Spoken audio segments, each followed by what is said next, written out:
ओम श्री गुरुवे नमः। हम ओशो के बचपन के विषय में कुछ जानने का प्रयत्न कर रहे हैं। प्रस्तुत है तीसरी कड़ी।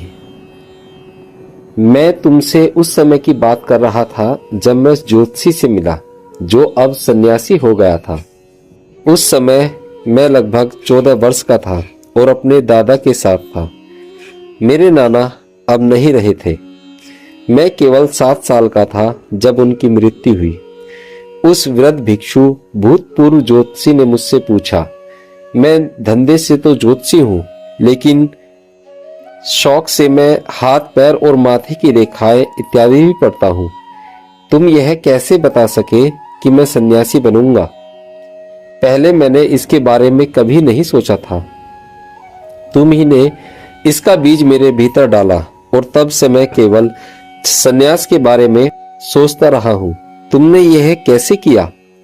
मैंने अपने कंधे बिचकाए। आज भी यदि कोई मुझसे पूछता तो ये मैंने कैसे किया तो मैं सिर्फ कंधे बिचका सकता हूँ, क्योंकि मैं कुछ करता नहीं, कोई प्रयास नहीं करता। मैं तो बस जो हो रहा है उसे होने देता हूँ। सिर्फ चीजों से आगे आगे रहने की कला सीखने की जरूरत है, ताकि सब लोग समझे कि तुम उन्हें कर रहे हो। अन्यथा कोई कुछ कर नहीं रहा है, विशेषकर इस दुनिया में जिससे मेरा संबंध है। उस बूढ़े ज्योतिषी से मैंने कहा, मैंने बस तुम्हारी आंखों में झांका और इतनी पवित्रता देखी कि मुझे विश्वास ही नहीं हुआ कि तुम अभी तक सन्यासी नहीं हुए हो। अब तक तो तुम्हें हो जाना चाहिए था, पहले ही बहुत देर हो चुकी है। एक अर्थों में सन्यास के लिए हमेशा बहुत देर हो जाती है और दूसरे अर्थों में सन्यास हमेशा समय से पहले आता है, और दोनों बातें एक साथ सच हैं। अब बूढ़े आदमी की बारी थी अपने कंधे बिचकाने की। उसने कहा, तुम मुझे उलझन में डाल रहे हो। मेरी आंखें कैसे बता सकती हैं? मैंने कहा, अगर आंखें नहीं बता सकती तो फिर किसी ज्योतिष की कोई संभावना नहीं रह जाती। निश्चित ही ज्योतिष शब्द का आंखों से संबंध नहीं है, उसका संबंध तारों से है। लेकिन क्या अंधा आदमी तारे देख सकता है? तारों को देखने के लिए आंखें चाहिए।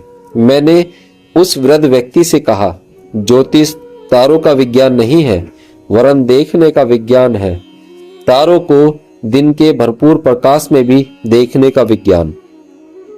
कभी कभी ऐसा होता है जब गुरु अपने शिष्य के सिर पर चोट करता है। आज सुबह ही आंसू तुम्हें याद है जब तुम अपनी घड़ी देख रही थी और मैंने कनाडा सोडा की बोतल से तुम्हारे सिर पर चोट की थी। याद आया? उस समय तुम चूक गई। ज्योतिष जानने का यही मतलब होता है। आज सुबह उसे उसका थोड़ा सा स्वाद मिला। मैं नहीं सोचता हूँ कि अब वह कभी अपनी घड़ी की तरफ देखेगी, लेकिन कृपया करके घड़ी की तरफ बार बार देखो, ताकि मैं बार बार तुम पर चोट कर सकूं। वह तो सिर्फ शुरुआत थी, नहीं तो तुम संसार कैसे देखोगे? यह अजीब संसार है। यहाँ मैं एक पुराना यहूदी हूँ। एक कहावत है कि एक बार जो यहूदी बना वह सदा यहूदी रहता है, और मैं एक बार यहूदी हुआ था।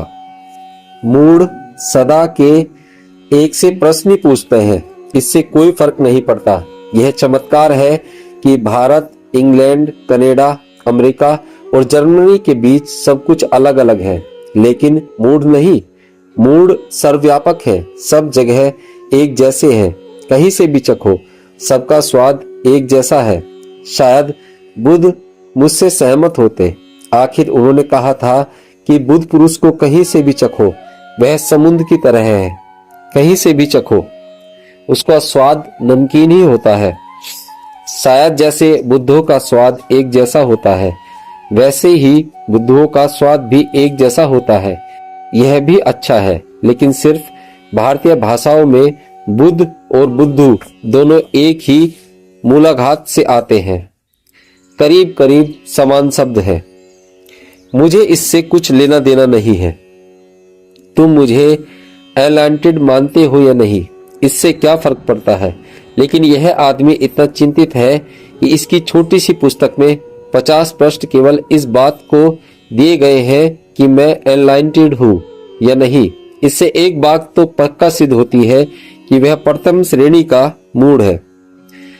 मैं बस में हूं, मुझे कोई एलाइंटेड या एल्यूमेटेड होना चाहिए, और क्या विद्वत्ता है। मैं दोनों नहीं हूं, मैं तो स्वयं प्रकाश हूं। मैं एलाइंटेड हूं और ना ही एल्यूमेटेड हूं। इन शब्दों को मैंने बहुत बहुत पीछे छोड़ दिया है। मैं उन्हें बहुत दूर उस रास्ते पर अभी भी उड़ती धूल की तरफ देख सकता हूँ, जिस रास्ते पर मैं फिर कभी नहीं जाऊंगा। ये रेत पर छूट गए पद चिन्ह है। ये तथाकथित प्रोफेसर, दार्शनिक और मनोवैज्ञानिक ये ऐसी सीधे साधे आदमी के बारे में इतनी चिंतित क्यों है, जो कि उसके बारे में बिल्कुल चिंतित नहीं है। मैं अपना जीवन जी रहा हूँ और यह मेरी स्वतंत्रता है कि मैं इसे जैसा चाहूं वैसा जीऊं। वे क्यों अपना समय मुझ पर बर्बाद करते हैं। अच्छा होता कि इतना समय जीने में बिताते। इस बेचारे प्रोफेसर ने न जाने कितने दिन और न जाने कितनी रातें बर्बाद की। इतने में तो शायद एल्यूमेटेड हो जाता, या कम से कम एनलाइटेड हो ही जाता।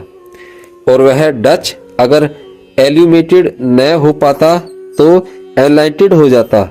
दोनों समझ जाते कि मैं कौन हूं। सारी फिलॉसफी से कहीं अधिक महत्वपूर्ण है चाय की खुशबू, चाय का स्वाद। याद रखो, क्योंकि मैं कहता हूं कनाडा की केवल एक ही चीज है जो उल्लेखनीय है, वह है कनाडा सोडा। वह सच में अच्छा है, मुझे बहुत पसंद है। दुनिया में वह सबसे अच्छा सोडा है।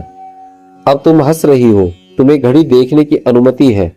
उसे अपने आस्तीन में छिपाने की जरूरत नहीं है, न ही छोड़ आने की जरूरत है कि कहीं गलती से न देख लूं कितना समय हुआ है। वह तो सिर्फ तुम लोगों को दिलासा देने के लिए है, अन्यथा मैं तो अपने ढंग से चलता हूँ, समय की कोई चिंता नहीं करता। अब देखो, मूल विषय पर आते मुझे कितनी देर लगी। मेरे नाना अचानक बीमार पड़ गए। अभी उनकी मृत्यु का समय नहीं था। वे 50 से अधिक उम्र के न थे, 50 से कम ही थे, शायद अभी मेरी जो उम्र है उससे भी कम। मेरी नानी सिर्फ 50 साल की थी और उनका सौंदर्य पूरे निखार पर था। तुम जानकर आश्चर्य होगा कि उनका जन्म तांत्रिकों के प्राचीन गढ़ खजुराहो में हुआ था। वे मुझसे हमेशा कहा करती थी, तुम जब थोड़े बड़े हो जाओ तो खजुराहो जाना कभी न भूलना। मैं नहीं सोचता कि कोई माता पिता अपने बच्चे को ऐसी सलाह देंगे, लेकिन मेरी नानी अद्भुत थी। खजुराहो जाने के लिए मुझे फुसलाती रही। हजारों के मंदिरों में हजारों सुंदर मूर्तियां खुदी हैं, सब नंग। वहां सैकड़ों मंदिर हैं, उनमें से अधिक तो खंडर हो चुके हैं, लेकिन कुछ बच गए हैं, शायद क्योंकि लोग उन्हें भूल गए थे। महात्मा गांधी इन बचे हुए मंदिरों को भी मिट्टी में दबा देना चाहते थे, क्योंकि वे मूर्तियां बहुत ही लुभावनी हैं। और फिर भी मेरी नानी मुझे खजुराहो जाने के लिए उत्साहित कर रही थी। वे स्वयं भी मूर्ति की भांति बहुत सुंदर थी, हर प्रकार से यूनानी दिखाई देती थी।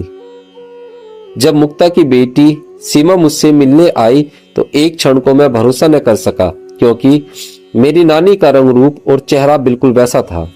सीमा यूरोपियन दिखाई न देती, उसका रंग थोड़ा गहरा है और उसकी कदकाठी और चेहरा मेरी नानी जैसा ही है। मैंने सोचा, दुख है कि मेरी नानी मर चुकी है, नहीं तो मैं सीमा को उनसे मिलवाना चाहता। और क्या तुम्हें मालूम है कि 80 साल की उम्र में भी वे बहुत सुंदर थी, जो कि असंभव ही है। जब मेरी नानी की मृत्यु हुई तो मैं बंबई से उन्हें देखने गया। मरने के बाद भी वे सुंदर थी। मैं विश्वास ही नहीं कर सका कि वे मर गई हैं, और अचानक खजुराहो की सारी मूर्तियां मेरे लिए जीवंत हो गई। उनके मृत शरीर में मैंने खजुराहो के समस्त दर्शनों को देख लिया। उनको देखने के बाद पहली चीज जो मैंने की वह यह है कि मैं फिर से खजुराहो गया। उनको श्रद्धांजलि अर्पित करने का यही एकमात्र तरीका था। अब खजुराहो पहले से भी अधिक सुंदर लगा, क्योंकि हर मूर्ति में, हर जगह में उनको देख सकता था।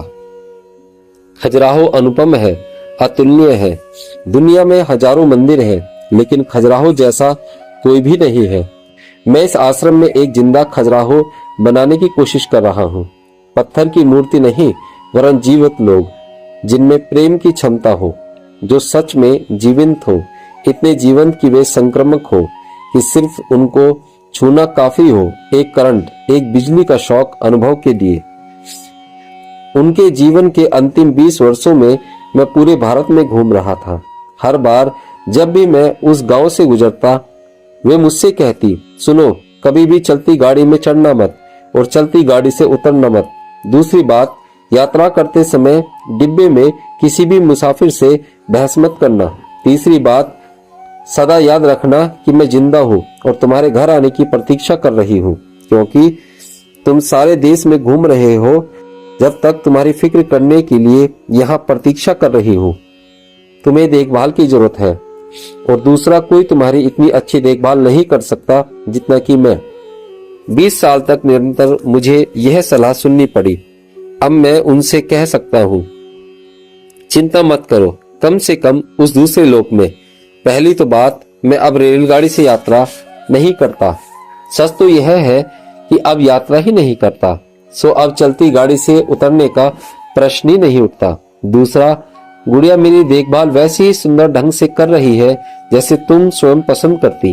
तीसरा, याद रहे, जिस प्रकार तुमने अपने जीवन काल में मेरी प्रतीक्षा की, उसी प्रकार अभी भी मेरी प्रतीक्षा करने में जल्दी ही आ रहा हूँ, घर आ रहा हूँ। पहली बार मैं जब खजुराहो गया था तो नानी के बार बार कहने पर ही गया था, लेकिन उसके बाद मैं सैकड़ों बार वहां गया हूँ। दुनिया में और किसी जगह में इतनी बार नहीं गया। कारण सीधा साफ है, वह अनुभव तुम कभी भी पूरा नहीं कर सकते। वह असीम है, वह पूरा हो ही नहीं सकता। जितना ज्यादा जानो उतना और अधिक जानने की इच्छा होती है। खजुराहो के मंदिरों के कण कण में रहस्य है। एक एक मंदिर को बनाने में हजारों कलाकार और सैकड़ों वर्ष लगे होंगे। और खजुराहो के अलावा मैंने कभी भी नहीं देखा जिसे कि परिपूर्ण कहा जा सके। ताजमहल भी नहीं। ताजमहल में भी कुछ कमियां हैं, लेकिन खजुराहो में कोई कमी नहीं है। और फिर ताजमहल सिर्फ एक सुंदर कलाकृति है, लेकिन खजुराहो नए मनुष्य का पूरा दर्शन और मनोविज्ञान है। मैं खजुराहो इतनी बार गया हूँ कि गिनती ही भूल गया हूँ। जब भी मेरे पास समय होता मैं खजुराहो चला जाता। अगर मैं कहीं और न मिलता तो मेरे परिवार वाले अपने आप कहते कि मैं अवश्य खजुराहो चला होऊंगा, मुझे वहां खोजो। और वे हमेशा सही होते। जब मैं वहां होता तो उन मंदिरों के पहरेदारों को मुझे रिश्वत देनी पड़ती थी, लोगों से यह कहने के लिए कि मैं वहां नहीं हूँ। यह एक कन्फेशन है, क्योंकि यही एकमात्र अवसर है जब मैंने किसी को रिश्वत दी, लेकिन वह करने जैसा था और उसके लिए मुझे कोई पश्चाताप नहीं है। इसके लिए मुझे कोई दुख का अफसोस नहीं है। असल में तुम्हें आश्चर्य होगा, तुम्हें मालूम है कि मैं कितना खतरनाक हूँ। जिस पहरेदार को मैंने रिश्वत दी वह मेरा सन्यासी बन गया। अब किसने किसको रिश्वत दी? पहले मैंने उसको दी यह कहने के लिए कि मैं भीतर नहीं हूँ। फिर धीरे धीरे वह मुझ में और अधिक उत्सुक होने लगा। उसने मेरी दी हुई सारी रिश्वत वापस कर दी। वही शायद एक ऐसा आदमी है जिसने ली हुई सारी रिश्वत वापस कर दी। सन्यासी बनने के बाद वह उसे न रख सका। खजुराहो उस नाम से ही मुझ में आनंद की घंटियां बजने लगती हैं, जैसे कि वह स्वर्ग से पृथ्वी पर उतरा हो। पूर्णिमा की रात मैं खजुराहो को देखने ऐसे ही जैसे जो भी देखने योग्य है सब देख लिया हो। मेरी नानी वहीं जन्मी थी। कोई आश्चर्य नहीं कि वे एक सुंदर स्त्री थी, साहसी और खतरनाक भी। सुंदरता हमेशा ही साहसी और खतरनाक होती है। उनमें बहुत साहस था। मेरी माँ उनके जैसी नहीं है और मुझे इस बात का अफसोस है। तुम मेरी माँ में मेरी नानी के कोई भी प्रमाण नहीं पा सकते। नानी बहुत ही साहसी महिला थी और उन्होंने कुछ भी करने में मेरी मदद की। मेरा मतलब है सब कुछ करने में। यदि मैं शराब पीना चाहता तो वे शराब ला कर देती। वे कहती, जब तक तुम पूरी तरह न पियोगे तब तक तुम उससे मुक्त न हो सकोगे। और मैं जानता हूँ कि किसी भी चीज से छुटकारा पाने का यही एकमात्र तरीका है। जो कुछ भी मैं जानता हूँ वो उसका इंतजाम कर देती। मेरे नाना उनके पति हमेशा डरे रहते थे, वैसे ही जैसे दुनिया के सभी पति होते हैं। एक चूहा, एक सुंदर चूहा, अच्छे आदमी थे, प्रेमपूर्ण, लेकिन नानी की तुलना में कुछ भी नहीं। जब नाना मेरी गोद में मरे तो नानी रोई भी नहीं। मैंने उनसे पूछा, वे मर गए हैं, तुमने उन्हें इतना प्यार किया, तुम रो क्यों नहीं रही? उन्होंने कहा, तुम्हारे कारण। एक बच्चे के सामने मैं रोना नहीं चाहती। वे ऐसी स्त्री थी और मैं तुम्हें दिलासा भी देना नहीं चाहती। यदि मैं ही रोना शुरू कर दूं तो स्वभावतः तुम भी रोने लगोगे। फिर कौन किसको चुप कराएगा? इस समय की स्थिति का मुझे वर्णन करना चाहिए। हम लोग बैलगाड़ी में अपने नाना के गांव से पिताजी के गांव जा रहे थे, क्योंकि एकमात्र अस्पताल वही था। मेरे नाना बहुत बीमार थे, बीमार ही नहीं बेहोश भी थे, करीब करीब कोमा में थे। उनके अतिरिक्त केवल मैं और नानी बैलगाड़ी में थे। मेरे प्रति नानी की करुणा को मैं समझ सकता हूँ। वे अपने प्रिय पति की मृत्यु पर भी रोए नहीं, सिर्फ मेरे कारण, क्योंकि मैं ही अकेला वहां था और मुझे सांत्वना देने के लिए कोई भी वहां नहीं था। मैंने कहा, चिंता मत करो, यदि तुम बिना आंसू के रह सकती हो तो मैं भी बिना आंसू के रह सकता हूँ। और विश्वास करो या न करो, एक 7 साल का बच्चा बिल्कुल नहीं रोया, यहाँ तक कि उन्हें भी आश्चर्य हुआ। उन्होंने कहा, तुम रो नहीं रहे? मैंने कहा, मैं तुम्हें दिलासा नहीं देना चाहता। उस बैलगाड़ी में अद्भुत लोग इकट्ठा थे। भूरा, जिसका मैंने जिक्र किया, गाड़ी चला रहा था। वह जानता था कि उसके मालिक की मृत्यु हो गई है, लेकिन फिर भी उसने गाड़ी के भीतर नहीं देखा, क्योंकि वह सिर्फ नौकर था और मालिक के व्यक्तिगत मामलों में दखल देना उचित न था। यही उसने मुझसे कहा, मृत्यु निजी मामला है, मैं कैसे देख सकता हूँ? गाड़ी चलाते हुए अपनी जगह से मैंने सब सुना। मैं रोना चाहता था, मैं उनसे बहुत प्रेम करता था। मैं अनाथ जैसा अनुभव कर रहा हूँ, लेकिन मैं गाड़ी में पीछे मुड़कर नहीं देख सकता था, अन्यथा वे मुझे कभी माफ न करते। अनूठे लोग और नाना मेरी गोद में थे। मैं 7 साल का बच्चा मृत्यु के साथ था। कुछ सेकंड के लिए नहीं, लगातार 24 घंटे तक। वहां कोई सड़क नहीं थी और मेरे पिता के गांव तक पहुंचना मुश्किल था। गाड़ी बहुत धीरे चल रही थी। 24 घंटे तक हम मृत शरीर के साथ रहे। मैं रो नहीं सका, क्योंकि मैं अपनी नानी की को व्याकुल नहीं करना चाहता था। वे न रो सकी, क्योंकि वे मुझे 7 साल के छोटे बच्चे को दुखी नहीं करना चाहती थी। वे लोहे की बनी सच्ची स्त्री थी।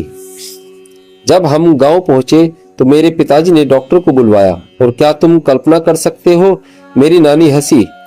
उन्होंने कहा, तुम पढ़े लिखे लोग सब मूर्ख हो, वे मर चुके हैं, अब किसी डॉक्टर को बुलाने की जरूरत नहीं है। अब जितनी जल्दी हो सके उतनी जल्दी इनका दाह संस्कार करो। ये शब्द सुनकर सब स्तब्ध रह गए, सिवाय मेरे, क्योंकि मैं जानता था जो वे चाहती थी कि मृत शरीर मूल तत्वों में विलीन हो जाए, पहले ही देर हो चुकी थी। तुम समझ सकते हो, उन्होंने कहा, और अब मैं वापस उस गांव नहीं जा रही हूँ। जब उन्होंने कहा कि वे वापस उस गांव में रहने नहीं जा रही, तो इसका अर्थ भी था कि अब मैं उनसे मिलने वहां फिर नहीं जा सकता था। लेकिन वे मेरे पिता के परिवार के साथ कभी नहीं रही, वे अलग थी। जब मैंने अपने पिता के गांव में रहना शुरू किया तो मैं उस गांव में बहुत हिसाब से रहा। सारा दिन अपने पिता के घर उनके परिवार के साथ बिताता और सारी रात मेरी नानी के साथ रहता। वे अकेली एक सुंदर बंगले में रहती थी। वह छोटा सा घर था, लेकिन बहुत सुंदर था। मेरी माँ मुझसे पूछती, तुम रात को घर क्यों नहीं रहते? मैंने कहा, यह असंभव है, मुझे नानी के पास ही जाना है, विशेषकर रात को, जब बिना नाना के वे बहुत अकेलापन महसूस करती हैं। दिन में तो ठीक है, वे कामकाज में व्यस्त रहती हैं और बहुत से लोग आसपास होते हैं, लेकिन रात को अगर मैं वहां न हूं तो वे अकेले अपने कमरे में शायद रोना शुरू कर दें। मुझे वहां जाना ही है। मैं हमेशा वहां रहा, हर रात, बिना किसी अपवाद के। दिन में मैं स्कूल में रहता, केवल सुबह और दोपहर को मैं कुछ घंटे अपने परिवार के साथ बिताता। मेरे माता पिता, मेरे चाचा, वह बड़ा परिवार था और वह मेरे लिए अजनबी ही रहा। वह कभी मेरे अंग न बन सका। मेरी नानी मेरा परिवार थी और वे मुझे समझती थी, क्योंकि मेरे बचपन से ही उन्होंने मुझे बढ़ते देखा था और कोई मुझे उतना नहीं जानता था जितना वे जानती थी, क्योंकि उन्होंने मुझे सब कुछ करने दिया, सब कुछ। भारत में जब दिवाली आती है तो लोग जुआ खेल सकते हैं। यह अजीब रिवाज है। 3 दिन के लिए जुआ खेलना गैर कानूनी नहीं है। उसके बाद तुम पकड़े जा सकते हो और सजा हो सकती है। मैंने अपनी नानी से कहा, मैं जुआ खेलना चाहता हूँ। उन्होंने मुझसे कहा, कितने रुपए चाहिए तुम्हें? मैं भी उनके कानों पर विश्वास न कर सका। मैं सोच रहा था कि वे कहेंगी जुआ कभी नहीं खेलना, लेकिन उन्होंने कहा, अच्छा तो तुम जुआ खेलना चाहते हो? फिर उन्होंने मुझे 100 का नोट दिया और कहा, जाओ और जहां खेलना हो खेलो, क्योंकि अनुभव से ही सीखता हो। इस प्रकार से उन्होंने मेरी बहुत सहायता की है। एक बार मैं एक वेश्या के पास जाना चाहता था। मैं सिर्फ 15 वर्ष का था और मैंने सुना है कि गांव में एक वेश्या आई हुई है। मेरी नानी ने मुझसे पूछा, तुम वेश्या का मतलब समझते हो? मैंने कहा, मैं एकदम ठीक ठीक तो नहीं समझता हूँ। तो उन्होंने कहा, तुम्हें जाकर देखना चाहिए, लेकिन पहले सिर्फ उसको नाचते और गाते हुए देखने के लिए जाओ। भारत में वेश्याएं पहले नाचती और गाती हैं, लेकिन वह स्त्री इतनी कुरूप थी और उसका नाचना गाना इतना भद्दा था कि मुझे उल्टी हो गई। नाचना गाना खत्म हो और वह वेश्यावृत्ति शुरू हो, उसके पहले ही मैं घर आ गया। मेरी नानी ने पूछा, तुम इतनी जल्दी घर क्यों आ गए? मैंने कहा, मुझे उल्टी आ रही थी। बाद में जब मैंने जयपात सात्रा की पुस्तक नासिया पढ़ी, तब मेरी समझ में आया कि उस रात मुझे क्या हुआ था। लेकिन मेरी नानी ने मुझे वेश्या तक के पास जाने दिया। मुझे याद नहीं आता कि उन्होंने कभी भी मुझे ना कहा हो। मैं सिगरेट पीना चाहता था। उन्होंने कहा, एक बात याद रखना, सिगरेट पीना ठीक है, लेकिन हमेशा अपने घर में ही पीना। मैंने पूछा, क्यों? उन्होंने कहा, दूसरों को शायद आपत्ति हो, इसलिए तुम घर में ही पी सकते हो। मैं तुम्हें सिगरेट लाकर दूंगी। और वे तब तक मुझे सिगरेट लाकर देती रही जब तक मैंने नहीं कहा, बस मुझे और नहीं चाहिए। मुझे स्वयं अनुभव प्राप्त हो, उसके लिए मेरी नानी किसी भी हद तक जाने के लिए तैयार थी। जानने का रास्ता है स्वयं अनुभव करना, बताने से कोई लाभ नहीं।